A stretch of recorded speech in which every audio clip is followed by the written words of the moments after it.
Is all catching hell in 2024. It's up for all of them. It don't matter if you Diddy or whoever you is. Ron Jeremy, Denzel Washington, Beyonce Knowles, Ellen DeGeneres, Whoopi Goldberg, Lady Gaga, Chrissy Teigen, John Legend, Joan Rivers, Rob Saget. Do you want me to keep going? I know so many things I shouldn't know, and they all know it. People keep making this all about Diddy rather than looking at everything that's happening around it. There's a lot of people that want to protect the Diddy agenda because it serves them, because allegedly they're all accomplices. All lies will be exposed. That's all. Katt Williams has been collecting evidence for 30 years, and 2025 is finally the year of reckoning he promised. While Diddy sits in jail with minimal charges, the real architects of systematic mistreatment remain protected behind handler networks and industry connections. But their time is running out. From A-list actors to religious leaders, from sports heroes to music moguls, no one is safe from the truth Katt Williams is about to unleash. The coordinated exposure of Hollywood's most dangerous secret isn't random celebrity gossip.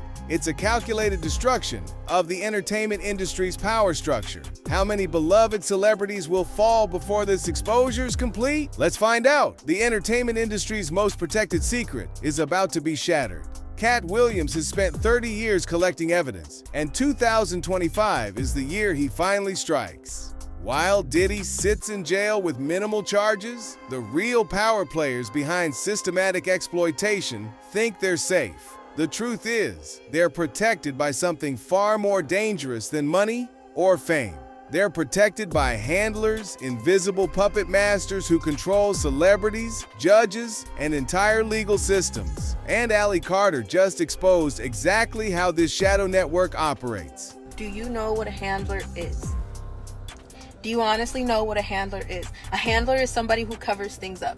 A handler is somebody who makes sure you stay in the turmoil that you're going through and you're tortured for the rest of your life. A handler is somebody who is not going to allow something to be exposed to the light because they keep everything in the dark. So for those of you who are seeing really messed up people mention the words handler, do they know what a handler is? Or do they not? When Ali Carter first mentioned handlers, the people dismissed her as delusional.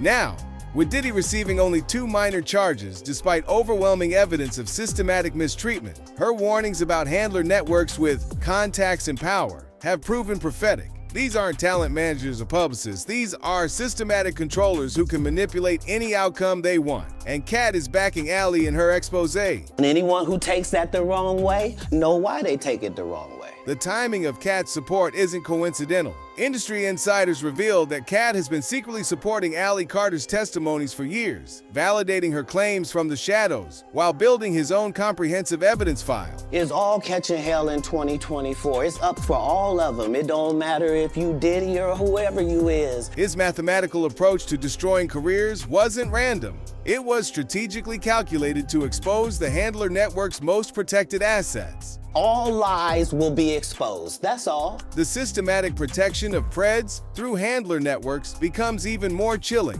when you realize the true scope of their victims. These aren't isolated incidents or consensual adult activities. These are calculated attacks on the most vulnerable people in the industry. But you see, Ali had insider information, and she did not just stop at calling out the mistreatment. She named names. Justin Bieber's documented struggles with depression and substance misuse, Britney Spears' conservatorship nightmare and public meltdowns. These weren't just celebrity excess, they were trauma responses from systematic exploitation. If there's a round of kids, it's the trafficker. P. Diddy gets a round of kids. Let's say that round of kids had Justin Bieber in it. There's contracts, okay? There's contracts for codes within that person, so they can take a remote and turn that person off. Britney Spears, when they want to. Lindsay Lohan, when they want to. Amanda Bynes, when they want to. Okay? So let's say there's a contract for Justin Bieber. When P. Diddy has a hold of Justin Bieber, he now owns half of those codes. If Usher had the same contract and trafficked Bieber out to P. Diddy, okay, Usher and P. Diddy now have parts of Justin Bieber's contract. Do you understand what I'm saying? So if one goes down, the other side of the code has to go down. If there's a property linked to that person, Kevin Hart, because they had something to do with the trafficking of Bieber, then their property will go down because there's a code to that property. There's a code to everything. Your social security number is like a code. Okay? But depending on the level of MK Ultra, people have auctions for the codes on that person. So they can use a remote to them, like a TV, and shut them down, turn it up, use somebody else, change it whenever they feel like it. The entertainment system doesn't just use these young stars. It entraps them in cycles of dependency and control that make escape nearly impossible. The same handlers who orchestrate their mistreatment also control their careers, their finances, and their public image. Speaking out means losing everything, while silence means continued victimization. But Katt Williams understands something the handlers don't. Power structures have breaking points. His analysis of how the system operates reveals the strategic thinking behind every celebrity scandal we've witnessed. Arrest one celebrity, pressure 5 others, silence the rest through fear and financial dependency. That's how all cases are handled, right? So what am I saying? I'm saying if it's car theft and we're going to accuse you of having a carjacking ring, right? We're going to begin by bringing in people that we caught who were robbing cars, who said that you was the boss. They're first in line. This is why Katt's strategic approach has been so devastating. Instead of attacking individual celebrities, he's exposing the systematic patterns that make their behavior possible. When the support structure crumbles, the protected preds become vulnerable to the same justice they've avoided for decades. But Katt Williams didn't stumble into this knowledge accidentally. What the industry doesn't understand is that his entire career has been a calculated intelligence operation designed to document and expose Hollywood's darkest secrets. For 30 years, he's been positioning himself as the ultimate insider while building an evidence file that could destroy the entire entertainment establishment. In 30 years, I've done nothing but collect information. The scope of Katt's intelligence operation becomes clear when you realize he's been documenting celebrity corruption since the 1990s. He witnessed the rise of the handler system, the establishment of trafficking networks, and the systematic exploitation of young talent. Every joke, every observation, every seemingly casual comment has been strategically calculated to expose the truth without triggering the system's defenses. I know so many things I shouldn't know, and they all know it. The handler network's greatest mistake was underestimating Katt Williams' strategic intelligence. They saw him as a comedian, not as a threat to their systematic control. His 2024 predictions weren't prophecy.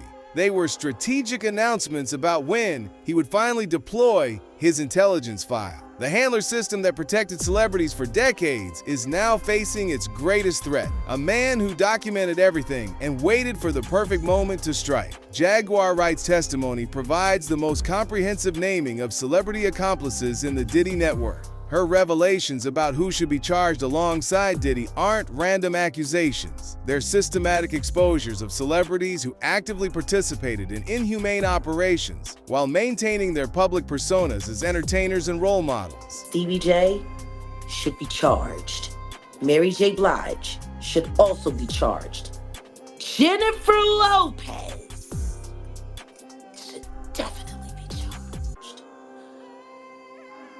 Should I keep going? I mean, you're hitting it off. Jay-Z should be charged. Khaled should be charged. Rick Ross should be charged. Usher should be charged and tried with him. Off of Justin Bieber alone. These celebrities aren't peripheral figures who happen to attend parties. They're central operatives in a network that systematically attacked vulnerable people. while hiding behind the entertainment industry's glamorous facade. Their silence during Diddy's legal proceedings reveals the depth of their complicity and their terror of being exposed. But Katt Williams' approach goes beyond naming individual accomplices. His anti-establishment stance and role as an unbiased reporter position him to infiltrate the very parties where these crimes occurred. He attended Diddy's events not as a participant, but as a strategic observer, gathering evidence that would later destroy the entire network. I'm anti-establishment, so I can never be the establishment. You know what I mean? Like, even if I'm at the Diddy party, I'm there to tell. You see what I'm saying? Like, I'm there to see who the is in here and what do y'all get from being in here. So nobody likes to have me around. I'm there for bad intention. I know this is just a regular house. Like, there's nothing special to this house. And then the specialness happens and I'm there. And I know I gotta leave, but I ain't gotta leave before I see who comes. Because that's my job as a reporter to the people. And I said, coming in, that that's what I was going to do. I was going to be an unbiased reporter. Katt's strategic revelation has been devastating because he targeted the system's weakest link, comedians who build careers protecting predators. His Club Shay Shay appearance wasn't entertainment. It was calculated warfare, designed to threaten every comedian who enabled systematic misuse through silence and complicity. The mathematical precision of Katt's approach becomes clear when you understand his true objective. He wasn't attacking individual comedians out of jealousy or competition. He was systematically dismantling the protective barrier that comedians had built around preds through decades of jokes, deflection, and strategic silence. Club Shay Shay, yeah. I was trying to do something there that hadn't been done.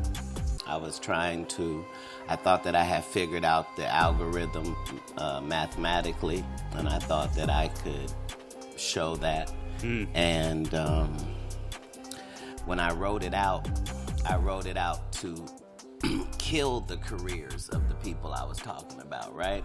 But it was so vicious that I erased all of the knockout blows and just left the jabs, so that the comic I'm talking about knows that I know your real story. Motherfucker, I'm gonna tell this, but you know what else I know. By threatening their careers, Katt eliminated the system's most effective damage control mechanism. But his intelligence operation revealed something even more disturbing. The network's influence extends far beyond entertainment into sports, politics, and cultural leadership. LeBron James's connection to Diddy exposes how the Handler network operates across industries. His famous "ain't no party like a Diddy party" comment wasn't casual celebrity networking. It was public validation of systematic mistreatment disguised as entertainment. When powerful figures publicly endorse predators, they provide legitimacy that protects criminal enterprises. You have people that spent so much time defending this man. This man was allowed to be with every presidential candidate. He was allowed to throw parties. He was hailed as a hero. And yet behind the scenes, everyone knew that this is what he was engaged in. This was an open secret in Hollywood. In fact, when Kanye last year said that he was a Fed and started speaking about some of these allegations, he was simply dismissed as crazy. People at the upper echelons of society and politics knew about this and they were okay with it. Fundamentally because he was acting a part, I very much believe what Kanye alleged, that he was acting a part like Jeffrey Epstein, in which he was collecting blackmail over various people that were in Hollywood. And so, like I said, we're at the beginning, we're scratching the surface of this scandal. There are some more big names that are going to have to answer for it. And I think also the silence of certain individuals like LeBron James is quite deafening. A person who claims to care so much about Black life, Black Lives Matter, on the ground, taking a kneel. Okay, that's fine. But now you have a friend of yours who has been on camera beating a Black woman, okay? You said nothing when that happened. You also know that you have various Black people speaking out about how they were him, and you have said nothing. So I don't like the hypocrisy behind that. LeBron's mysterious absence from Lakers games for personal reasons coincided perfectly with Diddy's legal troubles. revealing the coordinated nature of celebrity damage control. Along with Ashton Kutcher and others, LeBron's sudden silence exposes how the accomplice network operates. Publicly support preds when convenient, disappear when exposure threatens. They did not know that he was recording them. I mean, when I read through that lawsuit, Rodney made it very clear that he had hidden cameras. And if you are a person like LeBron who says ain't no party like a Diddy party, you got Ashton Kutcher talking about what happens at Diddy parties stays at Diddy parties. So finally you learn via the press that actually Diddy has been collecting evidence on all of you and you don't know where those tapes are.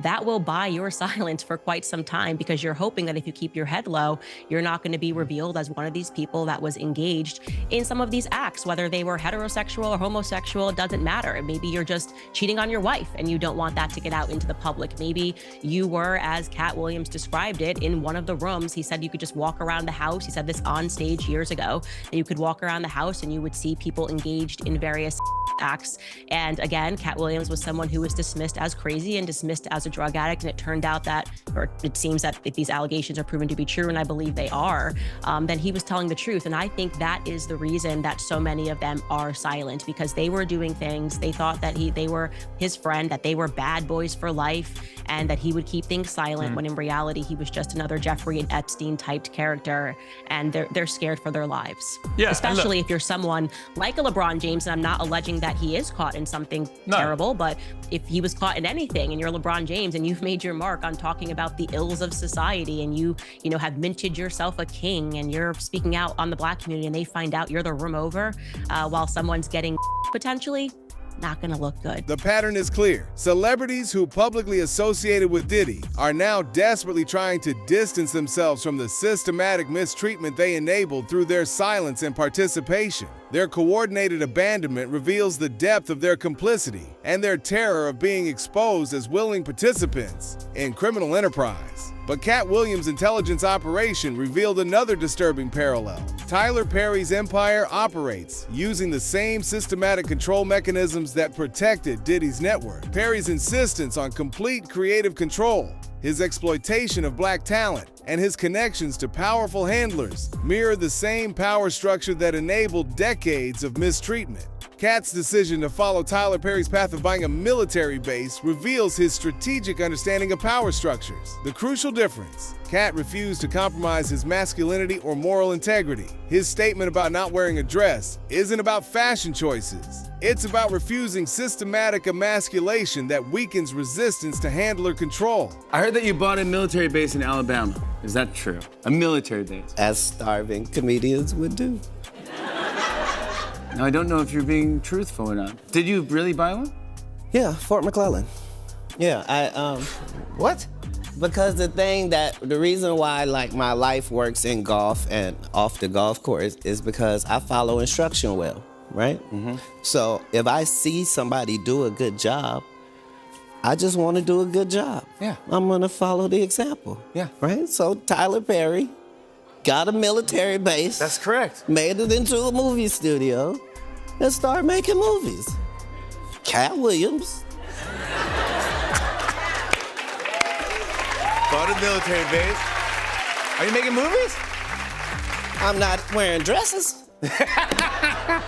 Yeah, making movies. The BET network's systematic exploitation of Black talent creates the perfect environment for handler networks to operate. When entire media platforms are designed to exploit rather than elevate Black artists, they become recruitment and control mechanisms for larger exploitation operations. BET, Black Entertainment Television, the worst network I have ever come across. The most low down, the most dirty, the one who exploits Black people the most besides Tyler Perry. Shout out to Tyler Perry for exploiting Black women. Tyler Perry's inability to portray authentic masculinity reveals the deeper psychological damage caused by handler control. When someone can't play a man to save his life, it exposes how systematic emasculation operates to eliminate resistance to predatory networks. Tyler Perry can't play a man to save their life. At what point do we say enough is enough, Tyler Perry? At what point do we say we will not watch these films anymore until you hire some writers? 7 minutes and 9 seconds. Like, I'm not lying. I'm 7 minutes and 9 seconds into this movie, and this is already one of the most ridiculous things I think I've ever seen. T.D. Jakes' connection to Diddy represents the ultimate betrayal of moral authority. When religious leaders participate in or enable systematic exploitation, they eliminate the spiritual resistance that could protect communities from predatory networks. Their silence during Diddy's legal proceedings reveals complicity that extends far beyond pastoral friendship. T.D. Jakes is on that list. On that list. And, you know, Katt Williams, I don't know if he's a Christian or not. I don't think he is. His mouth would say maybe he's maybe has faith, but he's bearing fruits of repentance. But that podcast got well over millions and millions of views because he just blasted the industry. And basically the whole thing is your career's here. If we give you money and you join in on this debauchery, you join in on this sodomy, you join in on this, you join in on these rituals, your career will go from here to here. And that's actually been seen if you look at a lot of different careers, including Taylor Swift's. She actually started rubbing shoulders with P. Diddy a long time ago, and then all of a sudden her career changed. The revelation that T.D. Jakes attended Diddy's birthday party for money and destroys any pretense of spiritual leadership. When religious authority figures participate in the same systematic corruption they should be fighting, they become handlers themselves, using spiritual manipulation to control and exploit their congregations. Why do you think T.D. Jakes was at Puff Daddy's birthday party? If Bishop Jakes was at a Diddy party, there could only be two reasons: money or sex. That's all that happens at Diddy parties. I hope it was for money, because arguing about who's going to put the strap on is, that can be a very uncomfortable situation.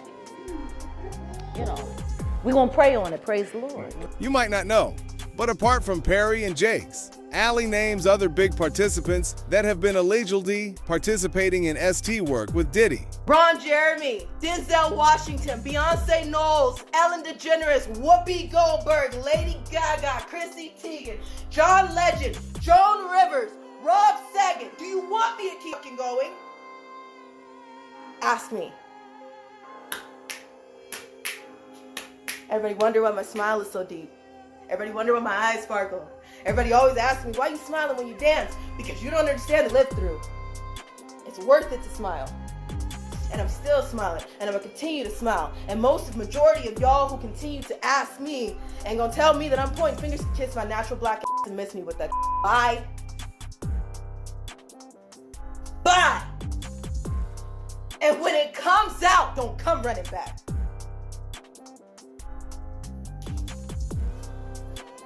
I shouldn't have to get this nitty gritty for people to wake the fuck up. I shouldn't have to say something like that for you to be like, oh, she's probably telling the truth. It is pathetic that people gotta go here. It's pathetic that it's gonna take somebody to say it was me for somebody to understand. But the network's control doesn't stop at corruption and silence. When manipulation fails, when careers can't be destroyed, when threats don't work, the system has one final solution: permanent elimination. And Jaguar Wright is about to expose the most chilling evidence of how far this network will go to protect itself. The entertainment industry's greatest secret isn't the parties or the mistreatment, it's the body count. When you trace the mysterious deaths of those who oppose the Handler network, a pattern emerges that should terrify every celebrity who thinks they're safe. The original members of Uptown Records were pioneers in black music, groundbreaking artists who built an empire through talent and innovation. Uptown Records started with 5 people: Andre Harrell, I'll Be Sure, Heavy D, and Puffy. And Kim was the longest working employee because she was there from the very beginning. She was Andre's personal assistant. Kim is dead. Heavy D is dead. Andre Harrell is dead. The only 2 left are Puffy and Al almost died. Isn't that interesting? That is interesting. Heavy D was found dead, face down in the heart attack. Andre Harrell, heart attack. Kim died from pneumonia, but there's the first coroner's report that said that she died.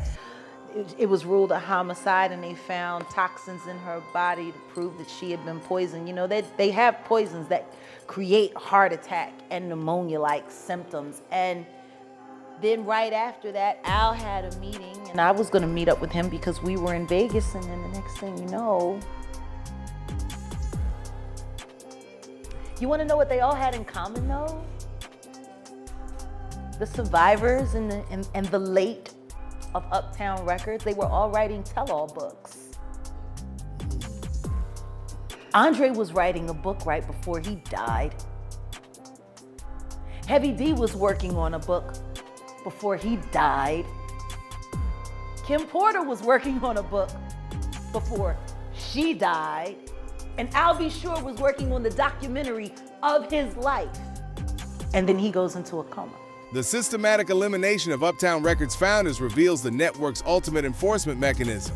When careers can't be destroyed, when threats don't work, when blackmail fails, the system resorts to permanent solutions. Al B. Sure survived because he understood the rules. Stay silent, stay compliant, stay alive. This isn't coincidence or bad luck.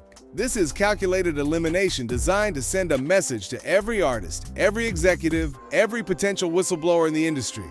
The fate of Uptown Records pioneers stands as a warning. Cross the network, and you don't just lose your career, you lose your life. For 30 years, Katt Williams collected evidence, while the industry dismissed him as just another comedian.